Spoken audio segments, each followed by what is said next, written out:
mga kakaaro. Heto na naman tayo. Maghahanda ng pagkain ni Tonton. Aba. So, ayan po ang kanyang pagkain for today. Almusal at tanghalian na po. So, ibubukod muna natin yung kanyang ulam na lechon. Uunahin natin yung rice na ilagay sa kanyang pinggan. Okay? So, ayan po. Ayan. Tapos, meron tayong tira-tira dito na rice. Sayang naman, itapon ko na. At lagyan natin ng alamang. Okay? Lagyan natin ng alamang ang kanyang ulam. Ayan po.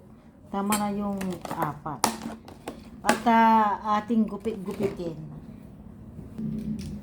Gupit-gupitin natin para mag-spread yung kanyang lasa na alamang baboy. Oo. Oh, 'di ba, mga amigas? Kakaaro. Yung kakaaro po, ang ibig sabihin nun sa salitang Pangasinan ay amigos, amigas din po. Kaya iisang account ko na ito. Account ni Tontolico. Account namin ni Tonton. Ayan po. Kain na. Ayaw pa talagang kumain, oh. Ano pang tinitignan mo, baby? Sige na, kain na, baby ko. Sige na. Bye. Oh, ayan. Kumain na rin sa wakas.